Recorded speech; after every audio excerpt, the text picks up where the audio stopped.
Всем привет и спасибо, что заглянули ко мне на канал. Меня зовут Вика, и мы находимся на перекрестке Шибуя. Это один из самых известных и самых больших диагональных пешеходных переходов в мире. Сам район Шибуя считается центром молодежной моды и культуры, и это один из самых ярких и оживленных районов Токио. Но сегодня мы будем ломать стереотипы и прогуляемся чуть в стороне от избитых туристических маршрутов. И первое место, которое я хочу вам показать, это храм Хие. Он находится в центральном районе Акасака. И особенностью этого храма является то, что он стоит на холме, и попасть в него можно через несколько лестниц, либо на эскалаторе. Этот храм стоит посреди квартала небоскребов и бизнес-зданий, и фотографии получаются просто потрясающие. Контраст храма и современных зданий. Территория храма, конечно же, очень красиво обустроена. Это синтоистский храм, и здесь можно увидеть все атрибуты синтоистских храмов в Японии.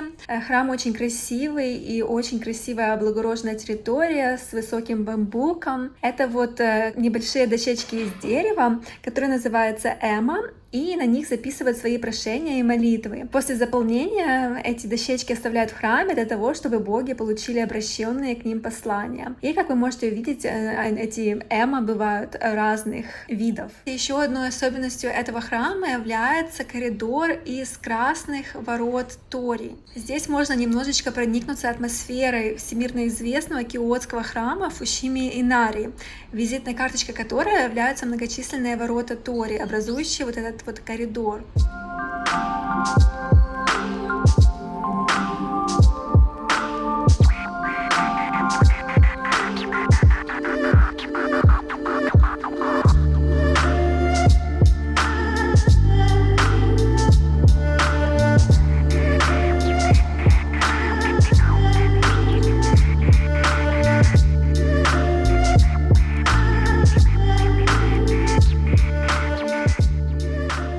Следующее место, куда мы отправляемся, это храм Незу. Но пока мы туда идем, я хочу вам показать улочки обычного японского района. Здесь нет небоскребов, здесь стоят обычные дома, но здесь очень красиво. Вот за это лично я и люблю Токио, что здесь очень-очень зелено. Уже, конечно же, конец октября, но очень тепло.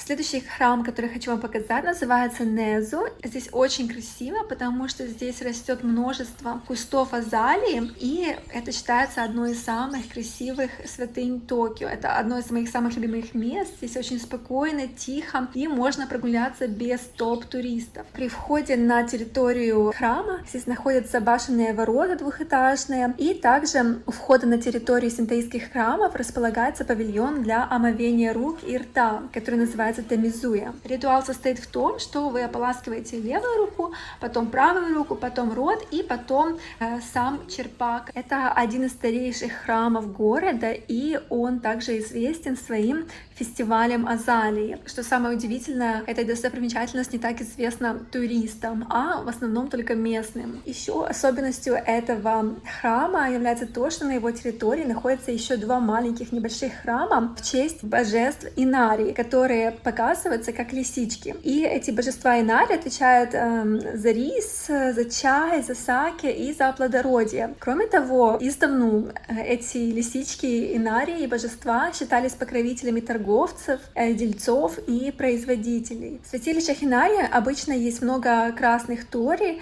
Те, кто преуспел в бизнесе, часто жертвуют в благодарность эти тори храму, и поэтому здесь тоже можно увидеть многочисленные красные ворота тори. И что самое интересное, на них вы видите иероглифы, и это написаны названия всяких разных бизнесов. Здесь, конечно, очень красиво, и здесь также множество статуй лисиц, кицуне. Их всегда можно видеть в святилищах, храмах Инари. И здесь также есть смотровая площадка над прудом с рыбками кой.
куда мы отправляемся, это очень известное кафе, которое располагается в потрясающем здании, которое было спроектировано знаменитым архитектором Кенго Кумой. Это здание является частью главного кампуса Токийского университета, а само кафе специализируется на японских традиционных кондитерских изделиях и десертах. Здесь можно попробовать классические мочи, какигори, то есть ледяную стружку. Но поскольку уже, конечно же, не лето, я возьму зеленый традиционный чай матча.